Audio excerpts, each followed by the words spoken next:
23 अगस्त वो तारीख थी जब भारत ने चंद्रयान-3 की सफल लैंडिंग की थी चांद के साउथ पोल पर। लेकिन वो 14 दिन तक रिसर्च चली। उसके बाद जो चंद्रयान-3 मिशन था वो स्लीप मोड में चला गया। लेकिन वो 14 दिन जब चांद पर रात थी और हमारा जो मिशन था वो चांद पर ही था, वो 14 दिन कैसे गुजरे, वो तारीख भी अब पूरी होने वाली है 22 सितंबर को, जब एक बार फिर से इस बात की उम्मीद है कि जो चंद्रयान-3 है वो जीवित होगा, मतलब उसके दोबारा एक्टिवेट होने के चांसेस हैं। लेकिन रात का रहस्य क्या है?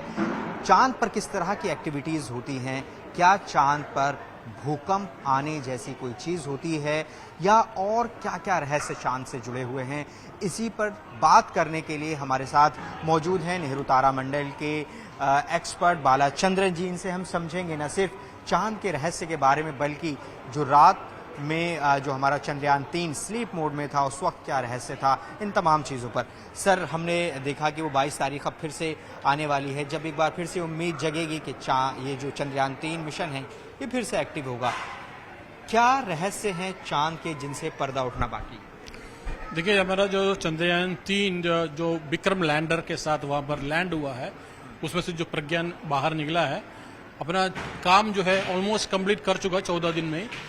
वैसे 12 दिन का ही इनका प्रोग्राम होता है, क्योंकि पहले 2 दिन और लास्ट में 2 दिन में काम नहीं होता। 12 दिन उन्होंने काम किया है।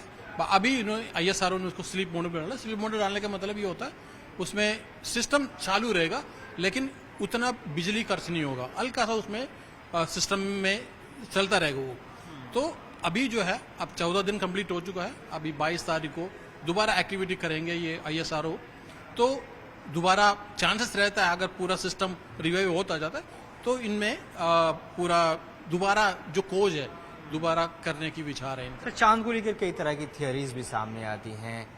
चांद पर भूकंप आने जैसी भी बात कही जाती है, इसको लेकर आप लोग क्या सोचते हैं? क्या उस तरह की भी चीज़ें उन 14 दिनों में रिकॉर्ड की होंगी इस रोवर ने, या कुछ और फैक्ट इस तरह से जुड़े? तो अब उसमें से जो जितने भी इक्विपमेंट्स उसमें लगे हुए हैं, जैसे सीस्मोमीटर है, उसमें भूकंप नापने के लिए एक इक्विपमेंट होता है सीस्मोमीटर, उसमें अलग अलग इक्विपमेंट और भी है, और ये सारी चीजें नापने के लिए उनके साथ लगाया हुआ है। उसका रिजल्ट उनको मिल चुका, अभी तो उसने बाहर नहीं निकाला है, वो रिजल्ट मिलते रहेंगे।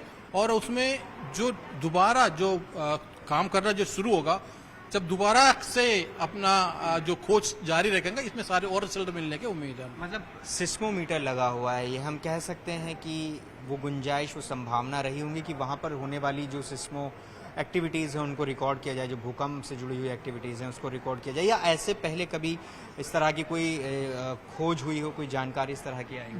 जी, पहले ही जितने भी नासा ने जितने भी मिशन वहां पर भेजे हैं, तो इन्होंने सीस्मोमीटर उसमें फिट किया हुआ था पहले से ही, तो उससे पता चलता है हल्का सा, जैसा पृथ्वी पर भूकंप होता है वहां पर अभी कुछ एटमॉस्फेयर जो टर्बुलेंस हो सकता है, इसी वजह से उन्होंने लगाया है ये।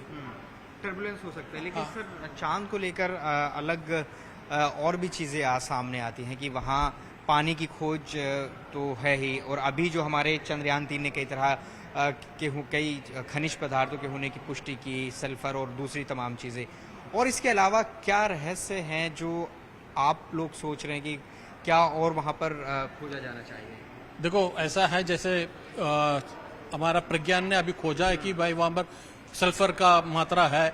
सल्फर का मात्रा का पता तो पहले चल गया था, वहां पर सल्फर का मात्रा हो सकता है, लेकिन अभी पुष्टि हुआ है सल्फर उनको मिला है, तो सरफेस में है। और भी मतलब खोजें चलेंगे वहां पर, जैसे यूरेनियम है, थोरियम है, ऐसे ऐसे कई चीजें वहां पर सरफेस में होने के चांसेस है। और वहां का जो मिट्टी का जो कैरेक्टर है वो भी कुछ अजीब सा बताया जा रहा है, क्योंकि जैसे बताया कि भाई वहां का जो सरफेस टेम्परेचर है 50 डिग्री टेम्परेचर है, और जैसे हम 8 इंच नीचे गया है तो टेम्परेचर में बहुत गिरावट आई है, जैसे कोई -10 डिग्री टेम्परेचर है। तो इसका मतलब ये कहा जा रहा है कि जिसको जो ऊपर का जो लेयर है वो लेयर इतना टेम्परेचर कैरी नहीं कर रहा है, यही कहा जा सकता है। तो खोज चलेंगे अभी आगे।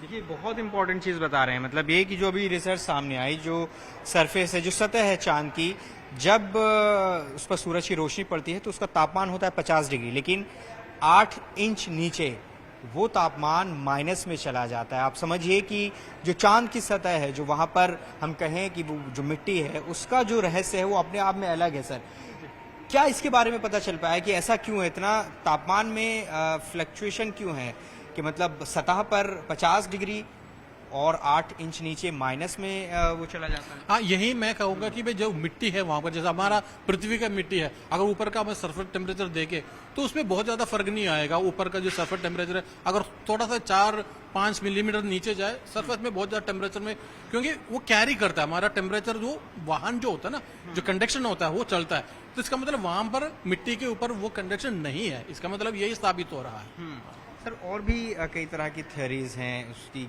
ग्रेविटी को लेकर कि वहाँ हम आमतौर पर देखते हैं कि वहाँ वज़न कम भी हो जाता है, तो वो क्या है वहाँ पर? क्या पहले से कुछ और वहाँ आमतौर पर आप अगर देखें सोशल मीडिया पर तरह तरह की बातें होती हैं, कई हॉलीवुड फिल्में भी बनी हुई हैं, एलियंस के ऊपर फिल्म्स बनी हुई हैं, तो ये तमाम चीज़ों को आप किस तरह से देखते हैं? ये क्या है? देखो, ग्रेविटी जो है, ग्रेविटी हम देखते हैं उसको साइज के हिसाब से, साइज और मास के हिसाब से। जैसे जुपिटर है, जुपिटर का मास, उसका जो ग्रेविटी है पृथ्वी से 2.6 टाइम्स ज्यादा है, बहुत बड़ा, क्योंकि वो जुपिटर जो हमारा सौरमंडल का सबसे बड़ा ग्रह है। और चंद्रमा जो बहुत छोटा एक पिंड है, क्योंकि उसमें जो हमारा पृथ्वी का एक सैटेलाइट है वो बहुत छोटा है, पृथ्वी से बहुत छोटा है, आप जानते हो। और वहाँ का जो ग्रेविटी है 1/6 हो जाएगा, क्योंकि बहुत कम है। जैसे आप एक स्टेप के लिए आप कदम आगे बढ़ाओगे तो आप 6 फीट आगे जाके आप गिर सकता है, इतना। जैसे आपने देखा है, जैसे चंद्रमा पे एस्ट्रोनॉट जो चलता है कूद कूद के चलता है, तो इसी वजह से ग्रेविटी बहुत कम होने की वजह से ये सारी चीजें होती हैं। सर हम देखते हैं बहुत सारी फिल्में बनी हैं एलियन के ऊपर, वो क्या होता है सर? देखो, एलियन की फिल्म तो बनी है, कई लोगों ने, जैसे यूएफओ के बारे में बात हो रही है, अभी अमेरिका कांग्रेस में भी पिछले साल एक मीटिंग हुआ है इसको लेके। भाई देखो, ये कुछ कहना बड़ा मुश्किल है, एलियन तो हो सकता है, ऐसा तो नहीं है, बिल्कुल नहीं होगा, क्योंकि पृथ्वी ऐसे एक अनोखी चीज तो नहीं है। हमारा ब्रह्मांड में लाखों करोड़ों तारे हैं, गैलेक्सीज है, उस गैलेक्सी में लाखों करोड़ों तारे होते हैं, कहीं ना कहीं तो लाइफ होने का तो पूरा चांस तो है, वहां पर एलियन आ सकता है, बिल्कुल हो सकता है, ये कुछ कह नहीं सकता। कुछ नहीं कह सकते इसके बारे में, लेकिन सर अब जब ये इसके चांसेस हैं, जब ये 22 तारीख को एक बार फिर से सूरज की रोशनी पड़ेगी, उसके बाद वहाँ क्या ये बता सकता है कि रात में किस तरह से चंद्रमा पर वो 14 दिन गुजरे? वहाँ क्या, हालांकि वो स्लीप मोड में बता रहे हैं कि उसको कर दिया गया था, तो रात में कोई रिसर्च की कोई संभावना नहीं है? नहीं, रिसर्च तो अभी इन्होंने 14 दिन के लिए पूरा रिसर्च इन्होंने बंद किया हुआ है, लेकिन नजर रखे हुए, मतलब एक सेकंड के ऊपर नजर तो है ISRO के साइंटिस्ट का।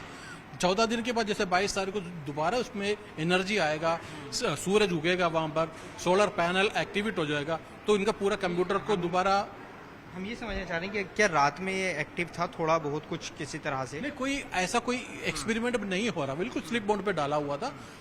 स्लीप मोड से हटा के जब इनको पूरे एनर्जी मिलेगा तब ये काम करना शुरू होगा, अब तक तो कोई काम नहीं कर रहा वो। मतलब रात का कोई रहस्य हमें अभी नहीं मिलने वाला है? नहीं मिलने वाला, क्योंकि अभी जो चलेगा उसके बाद पता चलेगा भाई इन्होंने बीच में अगर रात के टाइम पे वहां पर कुछ हुआ हो भी, तभी उनको रिजल्ट अभी बाद में मिलेगा उसका। अच्छा जी, मतलब जब वो भी चांसेस हैं कि अगर ये सोलर एनर्जी लेकर कुछ एक्टिवेट होगा या नहीं होगा, कितने चांसेस हैं कि ये एक्टिवेट हो जाए? देखो, पूरा चांस है, मतलब ऐसा कुछ नहीं है जो इलेक्ट्रॉनिक्स जो माइनस, बट उसमें माइनस में जाके जो इलेक्ट्रॉनिक्स जो खराब जो है, ऐसा कुछ नहीं है। हो सकता है दोबारा चालू हो जाए और हमें रिजल्ट जो मिलेगा वो हमारे लिए बोनस ही है। अगर ये चालू हो गया दोबारा, तो ये कितने दिन तक काम करेगा फिर से? देखो, फिर वही 14 दिन की वाली बात आ जाता है, क्योंकि 14 दिन फिर वो सूरज रहेगा, हमारा वहां पर सोलर एनर्जी मिलता रहेगा, वो पैनल एक्टिवेट हो जाएगा, उसके बाद 14 दिन के बाद फिर दोबारा सनसेट होगा, फिर वो रात आ जाएगा, फिर हमें स्लीप मोड पे डालना पड़ेगा।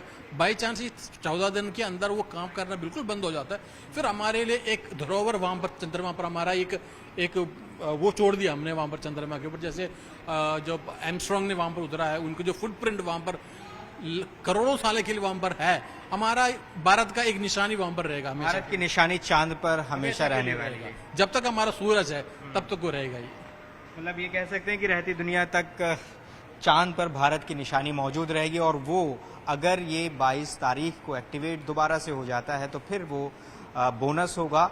जो जानकारियां सामने आएंगी वो और ज़्यादा होंगी कि अगले 14 दिन में क्या क्या जानकारियां सामने आ सकती हैं। तो वैज्ञानिक जो हैं, जो एक्सपर्ट्स हैं, वो तमाम लोग इस पर नज़रें रखे हुए हैं कि आखिर 22 तारीख को क्या होने वाला है, क्योंकि इस पूरे मिशन की एक अहम डेट 22 तारीख भी है। एक 23 तारीख थी, 23 अगस्त, जब सॉफ्ट लैंडिंग की थी, इतिहास भारत ने रचा था, और फिर अगले 14 दिन रोवर ने काम किया, वहां से जो जानकारियां हैं, जो खोज है वो भेजी, जिसे इसरो ने पूरे देश के साथ साझा किया।